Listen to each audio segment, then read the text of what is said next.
మనం మహాకవుల గురించి చర్చించుకుంటున్నాం. అందులో భారవి మహాకవి గురించి చర్చించాం. అంతకుముందు మనం శాస్త్రకారుల గురించి చర్చించాం. పాణిని, భరతముని, కౌటిల్యుడు అనబడేటువంటి శాస్త్రకారులు అంటే శాస్త్రాలను నిర్మించినటువంటి వారు. మహాకవులు అంటే ఏమిటో మనం చెప్పుకున్నాం. కవి అంటే కావ్యం వ్రాసినవాడు. కావ్యం అంటే కవి చేత వ్రాయబడినది. ఏమిటండి? కవి అంటే కావ్యం రాసినవాడు. కావ్యం అంటే కవి రాసినటువంటిది. అంటే ఎలా అర్థమవుతుంది? అంటే కవి అంటే ఏమిటంటే, ఒక ఈ లోకంలో ఉంటూ, ఈ లోకంలో ఉండే వాళ్ళకి, ఈ లోకానికన్నా అంటే ఈ లోకంలో వాళ్ళు పొందని అనుభూతిని ఇక్కడే ఈ లోకంలోనే ఉండి పొందే విధంగా అంటే ఒక ఆనందానుభూతినన్నమాట. ఆ ఆనందాన్ని అనుభవించే స్థితిని కలిగించే రచన చేసిన వాడు కవి అన్నమాట. లోకోత్తర వర్ణనా నిపుణః కవిః అంటారు. అలాంటి వాడు కవి. అందంగా వ్రాసేవాడు అని అర్థం. అంటే అందంగా రాయటం ఏమిటండి? అంటే హ్యాండ్ రైటింగ్ అందంగా ఉండడమా? కాదు. అందంగా రాయడం అంటే అందమే ఆనందం కదా! అంటే ఆనందింపజేసే విధంగా రచించేవాడని అర్థం. కాబట్టి అటువంటి కవులు ఎంతమందున్నారు? లెక్క పెట్టలేనంత మందున్నారు సంస్కృతంలో. అన్ని భాషల్లో కవులుంటారు. కానీ సంస్కృతంలో ఉన్నంత మంది కవులు అన్ని భాషల్లో ఉన్న కవుల కన్నా అందరిని కలిపితే వాళ్ళకన్నా ఇంకా కొన్ని వేల మంది ఎక్కువ ఉంటారు సంస్కృతంలో. అలాంటి సంస్కృతంలో కొంతమంది మహాకవులున్నారు. మహాకవులంటే ఏమిటి? మహాకావ్యాలు రాసినవాళ్ళు. అంటే ఆ కావ్యాలతో పోల్చటానికి వీలు లేదు. అటువంటి కావ్యాలు రాశారు. అవి మహాకావ్యాలు. మళ్ళీ ఆ మహాకావ్యాల్లో ఒక 5 మహాకావ్యాలు, పంచమహాకావ్యాలు. ఆ పంచమహాకావ్యాలు రాసిన వాళ్ళలో కాళిదాసు, భారవి. కాళిదాసు గురించి ఆయన రచనలు ఎప్పుడు కూడా మీకు పాఠ్య ప్రణాళికల్లో ఉంటూ ఉంటాయి కాబట్టి, అక్కడ చెప్తూ ఉంటాం కాబట్టి, ప్రత్యేకించి కాళిదాసు గురించి మనం ఇక్కడ చర్చ చేయటల్లా. భారవి గురించి చర్చించలేదేమో అనుకుని భారవి గురించి మనం చర్చిస్తున్నాం. చర్చించలేదు కూడా. అలాగే ఇప్పుడు మాఘుడు అనేవాడు తర్వాత కాళిదాసు, భారవి తర్వాత మాఘుడన్నమాట. ఆ మాఘుడు గురించి మనం చర్చిస్తున్నాం ఇప్పుడు. అయితే మరి మాఘుడు ఎవరు? ఏమిటి? ఆ వివరాలన్నీ కూడా మనం మీకు తెలుసు. ఒక కవి గురించి వ్రాయాలి అన్నప్పుడు మీరేం రాయాలి? అంటే ఫస్ట్ ఐడెంటిటీ. ఆయన గ్రేట్ పోయెట్, మహాకవి. ఎక్కడ? సంస్కృత సాహిత్యంలో మహాకవి. అది కదా ఆయన ఐడెంటిటీ. ఆయన ఎవరు అంటే. ఆ తర్వాత ఆయన జన్మ ప్రదేశం అంటే ప్లేస్ ఆఫ్ బర్త్. తర్వాత ఆయన డేట్ ఆఫ్ బర్త్. ఆయన పేరెంట్స్, ఆయన వర్క్స్, రచనలు, ఆయన రచనల్లో ఉండే కంటెంట్స్, ఆయనకు ఉండే ప్రత్యేకమైనటువంటి విశేషాలు, ఆ కవికే ఉండే కొన్ని ప్రత్యేకతలు ఉంటాయి. అవి ఏమిటి? అలాగే ఆయన స్థానం ఏమిటి సంస్కృత సాహిత్యంలో? ఆ కవి యొక్క స్థానం. అలాగే సంస్కృత సాహిత్యానికి ఆయన చేసినటువంటి సేవలు అంటే ఒక కంట్రిబ్యూషన్ అంటామే అలాంటివి ఏమిటి? ఇలాంటి పాయింట్స్ వైజ్‌గా బుల్లెట్స్ పెట్టి చక్కగా ప్రతి పాయింట్‌ని గనక రాస్తే, ఆ ఎగ్జామినర్ ఎవరైతే ఉంటారో వాళ్ళకి అర్థమవుతుంది. మీకు అర్థమై రాశారని. వాళ్ళకెప్పుడు మీకు అర్థం అవ్వటమే కాదు, మీకు అర్థమై రాసినట్టు ఎగ్జామినర్‌కి అర్థమవ్వాలి. ఆ విధంగా వ్రాయటం నేర్చుకోవాలి. ఊరికే ఏదో ఒకటి చదివేయటం, యాజ్ ఇట్ ఈజ్‌గా తీసుకుపోయి ప్రెజెంట్ చేయటం కాదు. ఏ పాయింటు విడవకుండా అన్ని పాయింట్ వైస్‌గా చక్కగా అన్ని పాయింట్స్ మీరు అర్థం చేసుకున్నారు, అర్థం చేసుకు రాశారు అన్నట్టు ఉండాలి.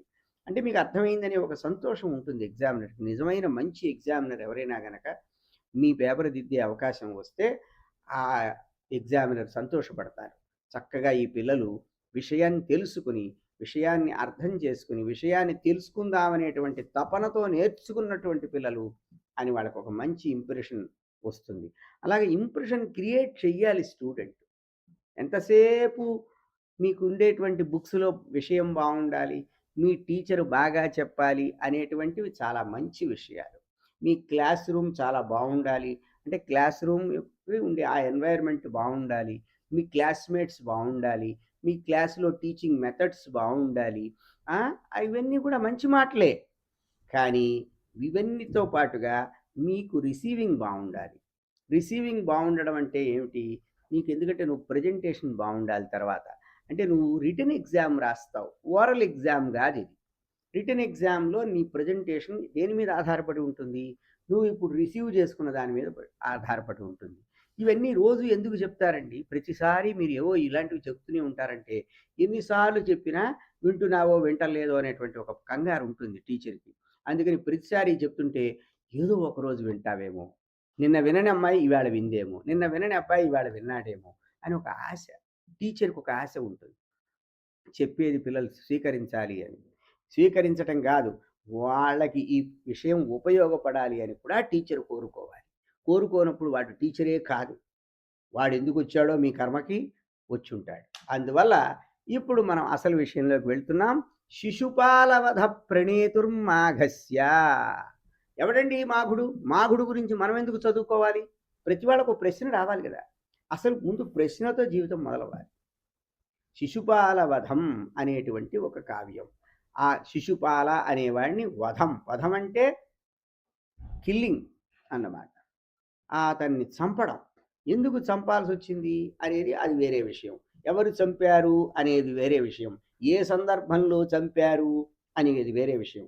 అతను ఏ పని చేస్తే చంపాలని వాళ్ళకనిపించింది, లేకపోతే కావాలని వాళ్ళు చంపారా? దీనికి కారణాలేమిటి? ఇవన్నీ ఆ కథలో వస్తాయి. ఇప్పుడు వాటి గురించి మనం చర్చించం ఇక్కడ. శిశుపాలవధం అనే కావ్యాన్ని నిర్మించినటువంటి మాఘుడి యొక్క పితామహః. పిత అంటే తండ్రి, పితామహః అంటే తాత. తండ్రి తండ్రి. Father's father, grandfather. సుప్రభదేవః. ఆయన పేరు సుప్రభదేవుడు. గుర్జరాధిపస్య వర్మలాతదేవస్య మంత్రి ఆసీత్. ఆయన మామూలుడు కాదండి. మన మాఘుడి యొక్క తాతగారు సుప్రభదేవుడు ఎవరండి? గుర్జరాధిపత్య. గుర్జర దేశం అంటే గుజరాత్. ఇప్పుడున్నటువంటి గుజరాత్ని పూర్వం గుర్జర దేశం అనేవాళ్ళు. ఆ ప్రాంతానికి రాజైనటువంటి వర్మలాత దేవుడనే ఆయన యొక్క మంత్రి, మినిస్టర్ అన్నమాట. మాఘస్య పిత దత్తకో నామ విద్వాన్ దానప్రియశ్చాసి. మాఘుడి యొక్క తండ్రి ఎవరండి? తాతగారు గురించి చెప్పాం. తాతగారు మంత్రి. గుజరాత్ని పరిపాలించినటువంటి వర్మలాత దేవుడి యొక్క మంత్రి ఏమో తాతగారు. మరి ఇక తండ్రి దత్తకుడు. దత్తకుడు అంటే ఆయన ఎవరు అంటే విద్వాన్, పెద్ద స్కాలర్, ఆయన పెద్ద పండితుడు. దానప్రియశ్చ, అంతే కదా, ఆయనకి చారిటీ అంటే చాలా ఇష్టం. దానం చేయటమే జనరస్గా ఉండేవాడు ఆయన. ఎవరికి అవసరం ఏది ఉంటుందో ఆ అవసరం తీర్చడం కోసం ఆరాటపడుతూ ఉండేవాడు. అది ప్రేమతో చేసేవాడు దానం. అదేదో ఎవరో అడిగితే చప్పట్లు కొట్టించుకోవడానికి చేసే దానం కాదు. ప్రేమతో దాన ప్రియ అంటే అది అర్థం. ప్రియ అంటే ఏమిటి? ప్రియ అంటే ఇక్కడ దానప్రియుట. మాఘస్య జన్మ మీనమల్లాఖ్యే నగరే అభవత్. మాఘుడి యొక్క జన్మ అంటే పుట్టుక, బర్త్ ఎక్కడ జరిగింది? మీనమల్లా అనే ఒక ప్రాంతం, ఒక నగరం. ఆ నగరంలో జరిగింది. అంటే మాఘుడు మీనమల్లంలో పుట్టాడు, మీనమల్ల నగరంలో పుట్టాడు. నగరమిదం పురా విద్యాక్షేత్రతయా సుప్రథితమాసీత్. ఏమిటండి మీనమల్లంలో పుట్టడం గురించి చెప్పుకోవడానికి ఏదైనా ఒక ప్రత్యేకత ఉందా అంటే, ఆ మీనమల్ల నగరం అనేది పూర్వం ఒక గొప్ప విద్యాక్షేత్రం. అంటే సెంటర్ ఆఫ్ లెర్నింగ్ అంటాం కదా మనం. సీట్ ఆఫ్ లెర్నింగ్ అంటే అది ఒక చదువుకు పెద్ద కేంద్రం, విద్యా కేంద్రం అన్నమాట. కొంతమంది కొన్ని చోట్లకి వెళుతూ ఉంటారు చదువుకోవడానికి, ఎందుకంటే వాటికి ఉండేటువంటి ప్రసిద్ధి అలాంటిది. ఫేమస్ విద్యా సంస్థలు అయి ఉంటాయి. లేదా కొన్ని ప్రాంతాల్లో విద్యకి మంచి పేరుంటుంది. అందుకని అక్కడికి పోయి చదువుకుంటూ ఉంటారు. అలాగే మన మాఘుడు పుట్టిన ఊరు ఇలాంటి ఊరు కాదమ్మా. అది పెద్ద విద్యాక్షేత్రం. విద్యాక్షేత్రం అంటే చదువుకి చోటన్నమాట. స్వపితుః దానశీలతాయాః ప్రభావాత్ మాఘోపి దానశీలీ సంజాతః. మాఘుడి మీద వాళ్ళ ఫాదరు, వాళ్ళ తండ్రి దత్తకుడి యొక్క ఇన్ఫ్లుయెన్స్ పడింది, ప్రభావం పడింది. ఆ ప్రభావం ఏమిటి? ఆయనకి ఎంతసేపు దానాలు చేయటమే కదా. మన మాఘుడికి కూడా అదే దానం చేయడం అలవాటైపోయింది. ధ్యానం చేసి ఆయన చివరికి ఏమయ్యాడు? అంతః అసీమ దానదోషేణైవ అయం నిర్ధనత్వం గతః. చిట్ట చివరికి అసీమ దానదోషేణ, అసీమ, సీమ లేదు. సీమ అంటే ఆ హద్దు, బౌండరీ అన్నమాట. బౌండరీస్ లేవు. హద్దులు లేని దానాలు చేయడం మొదలెట్టాడు మనవాడు, మన మాఘుడు. చేసి చేసి చేసి అదొక పెద్ద దోషంలా తయారైంది చివరికి. ఎందుకంటే దానివల్ల ఏమయ్యాడు?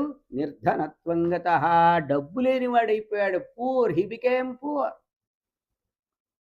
దానాలు చేసి చేసి చేసి because of his generosity he became poor. మాఘస్య పితామహస్య సుప్రభదేవస్య ఆశ్రయదాతు వర్మలాతదేవస్య శిలాలేఖ వసంతగఢ్ నామకే స్థానే ప్రాప్త. ఇంత ఖచ్చితంగా మీరు ఎలా చెప్తున్నారండి? మాఘుడి తండ్రి దత్తకుడు, ఆయన తండ్రి సుప్రభదేవుడు, ఆయన గుజరాత్ రాజ్యాన్ని పరిపాలించిన వర్మలాత దేవుడి మంత్రి. ఇలాగ మీరు స్పష్టంగా ఎలా చెప్తున్నారు అంటే, దొరికిందండి, మనకి ఒక ఆధారం దొరికింది. మాఘుడి తాతగారు సుప్రభదేవుడు కదా, ఆయనకి ఆశ్రయం ఇచ్చినవాడు, అంటే ఆయన ప్యాట్రన్ అన్నమాట. ఎవరైనా వర్మలాత దేవుడు కదా, ఆయన వేసిన ఒక శిలాలేఖం. శిలాలేఖ అంటే రాక్ ఇన్స్క్రిప్షన్, స్టోన్ ఇన్స్క్రిప్షన్, రాతి మీద చెక్కినటువంటి శాసనం, శిలాశాసనం ఒకటి వసంతగఢ్ అనే ప్రదేశంలో దొరికింది. సచ శిలాలేఖ క్రైస్తీయ పంచవింశత్యుత్తర షట్శతమితే వర్షే ఉత్కీర్ణ.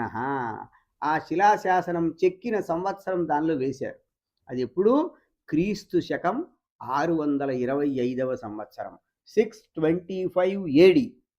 అత మాఘస్య సమయ సప్తమశతకం నిశ్చీయతే.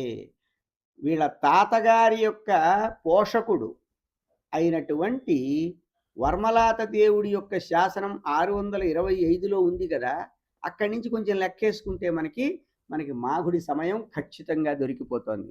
7th century అని, సప్తమశతకం. అపిచ మాఘస్య కాల నిర్ణయే ఏకం అన్యత్ అతి మహత్వపూర్ణం అంతరంగ ప్రమాణమపి ఉపలభ్యతే తచ్చ ఇదం. అయితే మాఘుడి యొక్క కాలాన్ని నిర్ణయించటానికి టైమ్ ఆఫ్ మాఘ మీరు 7th century అని రాసేస్తారు ఈ ఇన్స్క్రిప్షన్ వల్ల. అంతేకాదు, మాఘుడు రాసినటువంటి శిశుపాల వధంలో ఒక శ్లోకం ఉంది. ఆ శ్లోకాన్ని బట్టి కూడా మాఘుడు ఎప్పటివాడో చెప్పడానికి మనకి ఒక క్లూ దొరికిందన్నమాట. అది ఇది సరిగ్గా సరిపోతుంది, ట్యాలీ అవుతున్నాయి అన్నమాట. ట్యాలీ అవుతాం కదా, అది ఏమిటి ఆ శ్లోకం? అనుసూత్ర పదన్యాస సద్వృత్తి సన్నిబంధన శబ్ద విద్యేవనో భాతి రాజనీతిరపస్పశ. శిశుపాల వధంలో 2వ సర్గలో 112వ శ్లోకంలో, 112వ శ్లోకం ఇది. ఆ శ్లోకంలో ఒక మాట ఉంది, న్యాస, అనుసూత్ర పదన్యాస. న్యాస అనే ఒక మాట ఉంది చూశారు. ఈ న్యాస అనే మాటతో మనం తెలుసుకోగలిగిన విషయం ఏమిటంటే, ఇక్కడ స్పష్టంగా న్యాస అనే ఒక గ్రంథం ఉంది వ్యాకరణ శాస్త్రంలో, గ్రామర్లో. సంస్కృత వ్యాకరణానికి చెందినటువంటి కాశికా వృత్తి అనే ఒక గ్రంథం, దానికి న్యాస అనే మరొక గ్రంథం, దానికి కామెంటరీ. కాశికా వృత్తి న్యాసం, కాశికా వృత్తి న్యాస గ్రంథముల యొక్క స్పష్టమైనటువంటి ఉల్లేఖో అస్తి, దాన్ని కోట్ చేశాడు ఆయన. కాశికా వృత్తి అనే గ్రంథాన్ని, దానికి ఉన్నటువంటి కామెంటరీ న్యాస అనేటువంటి దాన్ని స్పష్టంగా ఆ శ్లోకంలో మాఘుడు కోట్ చేశాడు. అయితే ఆ గ్రంథం రాసినటువంటి జయాదిత్యుడి యొక్క కాలం, జయాదిత్యస్య కాల క్రైస్తీయ 50 షట్శత వర్షాభ్యంతర ఏవ నిశ్చీయతే. ఆ జయాదిత్యుడి కాలం ఏమిటో తెలుసా? క్రీస్తు శకం 650వ సంవత్సరానికి ముందే. అందువల్ల ఆ పుస్తకం అప్పటికి పాపులర్ అయ్యింది మాఘుడి సమయానికి. ఆ పుస్తకాలు 2, కాశికా వృత్తి, న్యాసము. వాటి గురించి ఆయన రాశాడు అంటే అప్పటికి అవి రాయబడి ఓ 50 ఏళ్ళుగా జనమంతా చదివి అది పాపులర్ అయ్యి ఉంది కాబట్టి దాని విషయాలు ఈయనకి తెలిసి, ఈయన చదువుకుని ఈయనకి తెలుసు కాబట్టి వాటి గురించి చక్కగా ఈయన మెన్షన్ చేశాడు. అందువల్ల ఖచ్చితంగా శిశుపాలవధే కాశికావృత్తే ఉల్లేఖాత్, కాశికావృత్తి యొక్క ప్రస్తావన శిశుపాలవధంలో చేశాడు కాబట్టి మాఘస్య వామన జయాదిత్యయో ఉత్తర భవత్వంతు సుస్పష్టం. మాఘుడెప్పుడు వాడు? ఆ గ్రంథములు వ్రాసినటువంటి వామనుడు, జయాదిత్యుడు వాళ్ళకి తర్వాత వాడు. ఎందుకంటే వాళ్ళ గ్రంథాలని గురించి ఈయన రాశాడు కదా. అతయేవ అతః ఏవం విధైః హేతుభిః నిశ్చీయతే యత్, అందువల్ల ఇలాంటి కారణాలున్నాయి.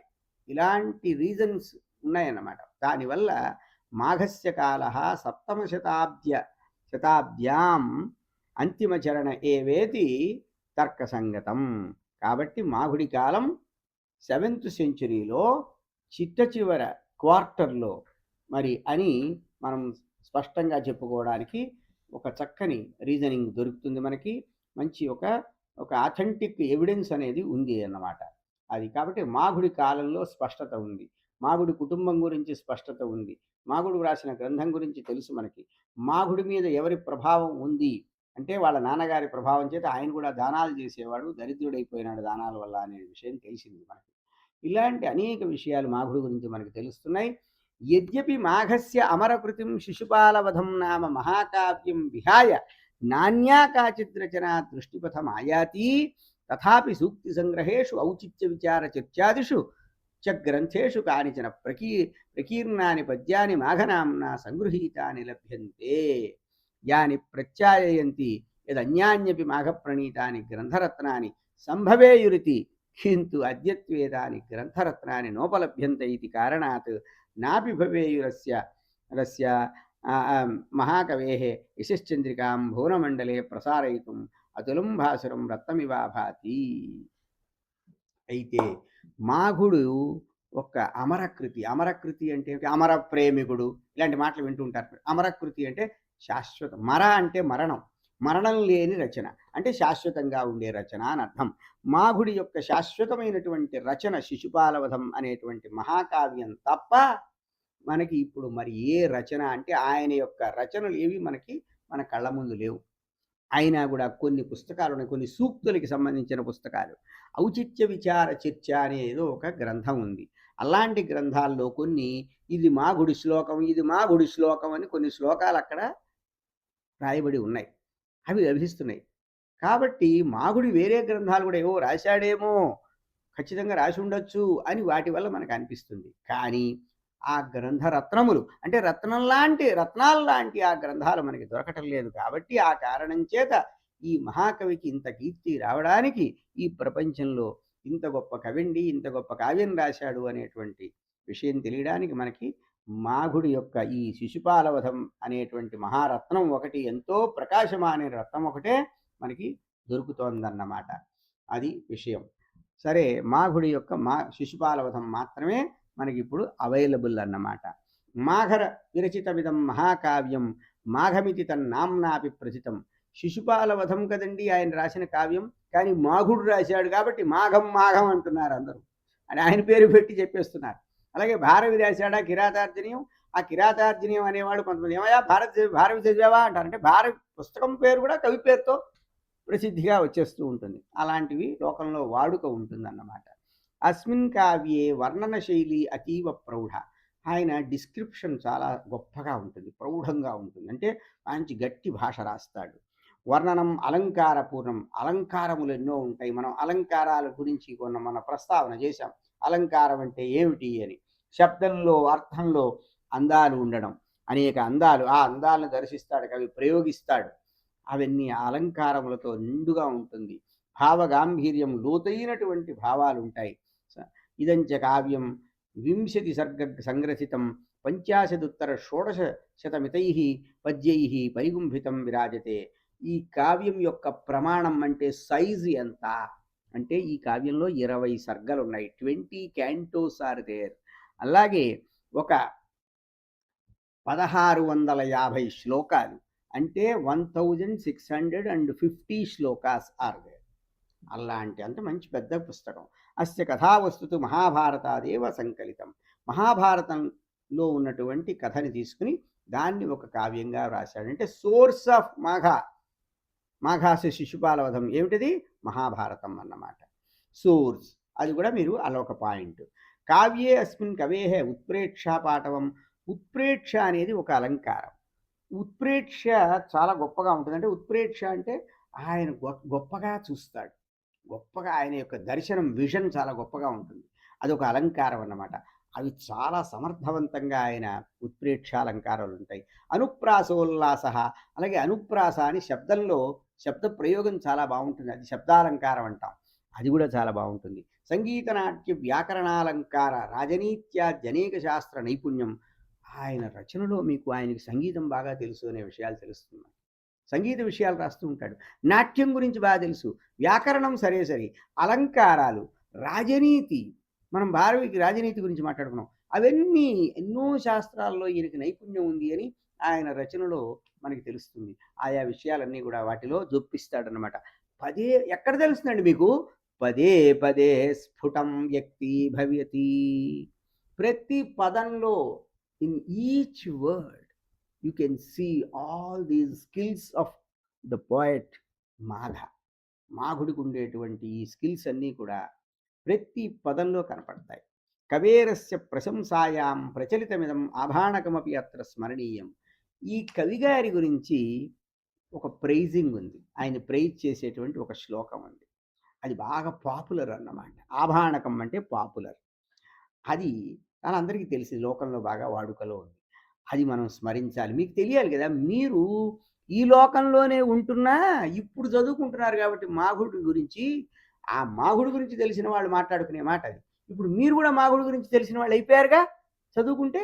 కాబట్టి ఇప్పుడు మీకు కూడా మాఘుడి గురించినటువంటి ప్రశంసకు సంబంధించిన శ్లోకం తెలియాలి. ఏమిటి ఆ శ్లోకం?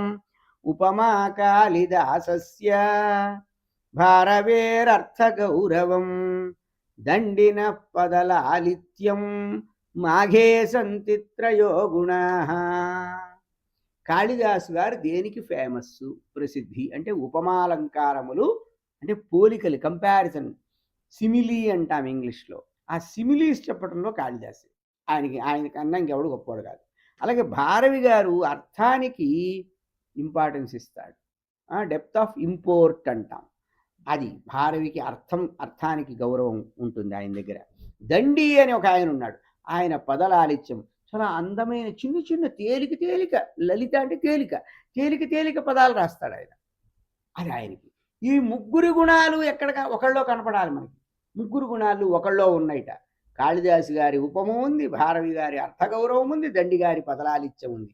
ఈ మూడు ఎక్కడున్నాయి? త్రయో గుణాః. ఈ త్రయో గుణాః, three qualities of these three great poets are in Magha. మాఘుళ్ళో కనపడతాయిట.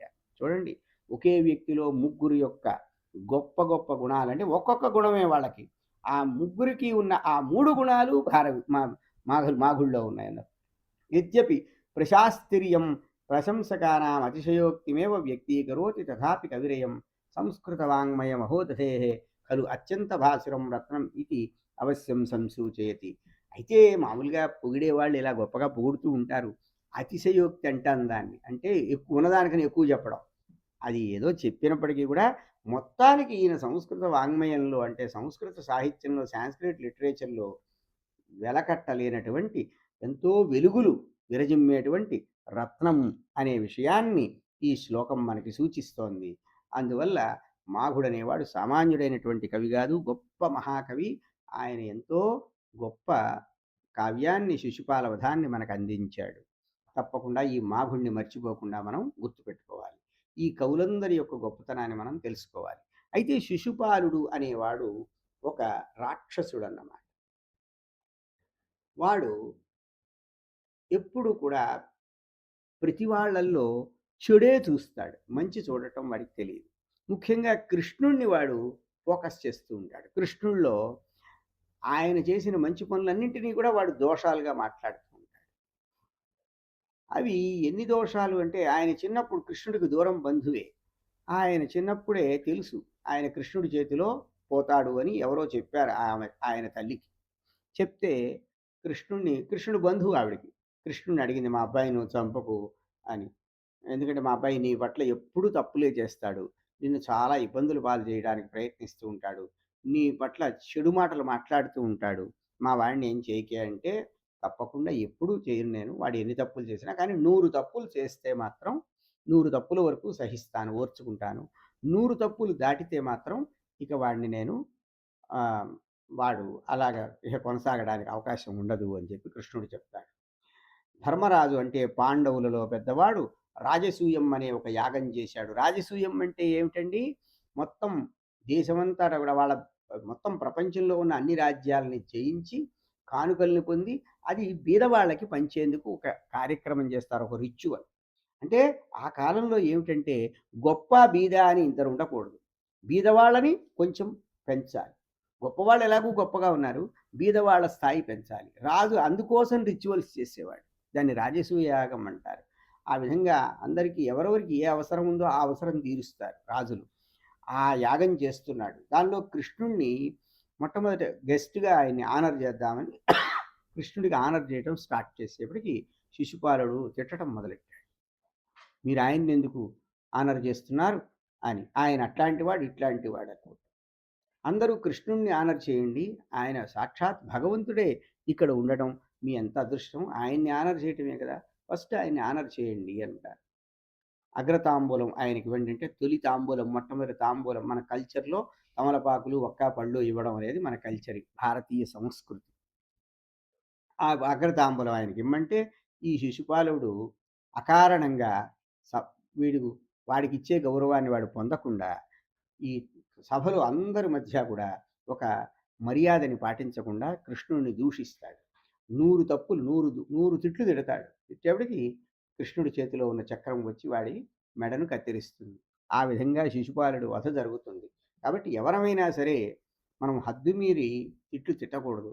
ఏదో ఒకటో అరో తిట్టవలసొస్తే తిట్టాలి గానీ, అదే పనిగా తిట్లు తిడుతూ ఉంటే ఆ తిట్ల వల్ల కూడా హాని జరుగుతుంది. కాబట్టి మన వాక్కుని దోషపూరితంగా ఉంచుకోకూడదు. మన పనులని దోషపూరితంగా ఉంచుకోకూడదు అని ఇలాంటి నీతి చెప్పడం కోసం వచ్చింది తప్ప, కృష్ణుడు హంతకుడు, ఆయన హత్య చేస్తూ ఉంటాడు. ఎవరిని మాట్లాడినోడు అణగదొక్కేస్తాడు అది గాదిక్కడ. వాడెన్నో కారుకూతలు కూశాడు. వాడు అనకూడని మాటలు ఎన్నో అన్నాడు. ఒక సభలో ఒకరికి గౌరవం జరుగుతుంటే, ఆ గౌరవం జరుగుతున్న వారిని దూషిస్తూ ఇంకెవడన్నా మాట్లాడితే చాలా తప్పు కదా! అందువల్ల అసలప్పుడు నువ్వు ఆ సభకే వెళ్ళకు నీకిష్టం లేకపోతే. అలాంటి పనులు మనం చేయకూడదు. 10 మందికి ఇష్టమైనటువంటి పనిని ఒక్కడు వ్యతిరేకించి ఇబ్బంది పడకూడదు. అది తప్పు. నీకిష్టం లేకపోతే పక్కకి వెళ్ళిపో. అది అలా ఉండాలి. అని మనకి ఇలాంటి నీతి చెప్పారు. ఇది శిశుపాల వధంలో కథ. ఆ కంటెంట్స్ ఇక్కడ లేవు గాబట్టి నేను ఆ కంటెంట్స్ గురించి కూడా మీకు చెప్పడం జరిగింది. చక్కగా వీటన్నిటిని గుర్తుపెట్టుకొని సరిగ్గా వ్రాయడానికి ప్రయత్నం చేసి దానివల్ల పొందవలసిన లాభం పొందండి.